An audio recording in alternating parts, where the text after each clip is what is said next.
how to hold ourselves in a healthy way when we're in an intersized relationship, where one partner weighs or is significantly larger than the other, particularly when it's a source of insecurity and tension. I'm uniquely qualified to talk about this, mostly because my weight has fluctuated my entire life, and there was a particular period where I would say that I was overweight.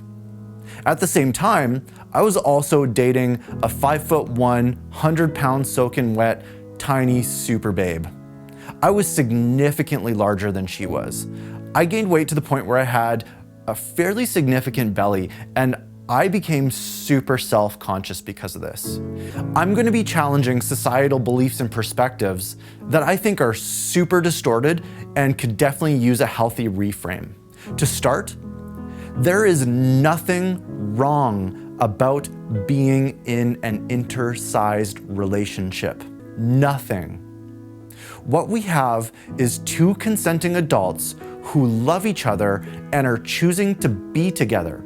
Full stop. So let's blow up some societal belief structures. The first one is the number system. I'm talking about when we assign a number to a person's attractiveness.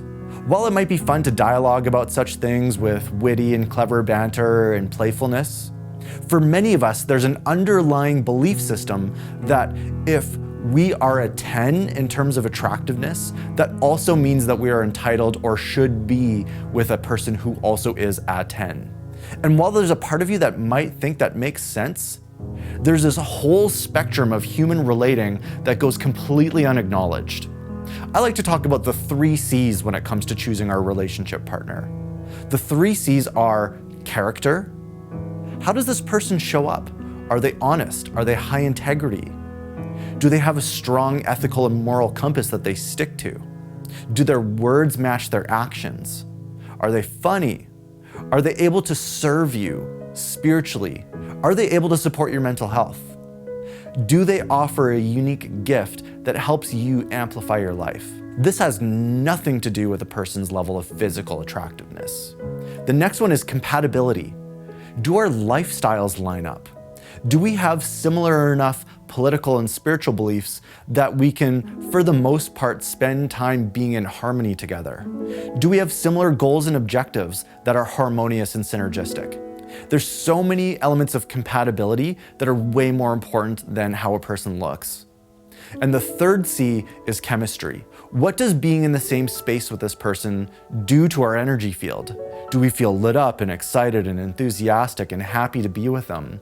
Is there a harmonic resonance between these two unique people that create something new, something refreshing, something exciting, something enlivening, something that we feel in our core deeply nourishes and serves us? Again, none of these things have anything to do with physical levels of attractiveness.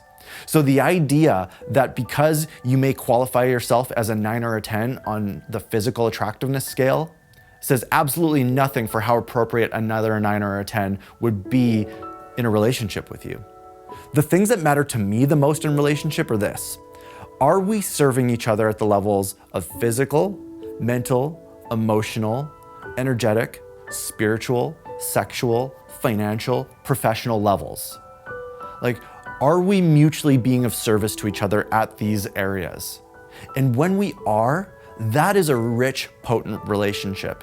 And none of that has anything to do with physical levels of attractiveness.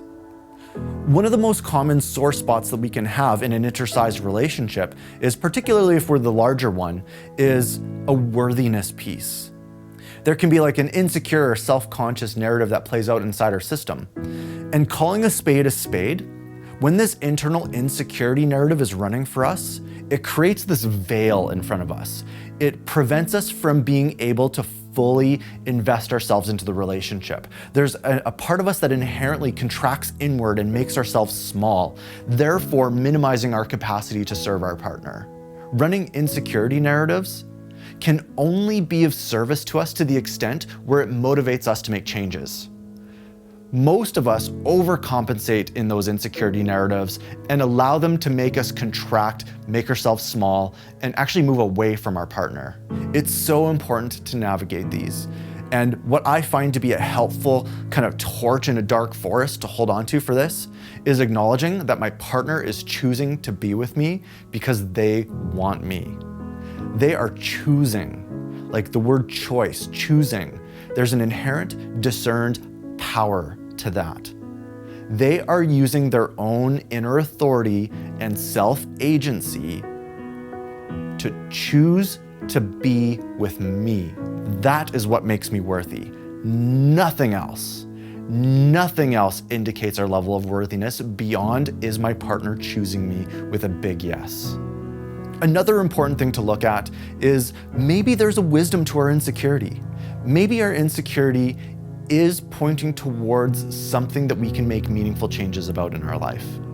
Sometimes there's a wisdom to insecurity, and rather than letting it make us small and therefore causing us to contract and go inward and push ourselves away from connection, how can we use our own inner authority and agency to assert new choices on our life in order to align ourselves with the change we want to make?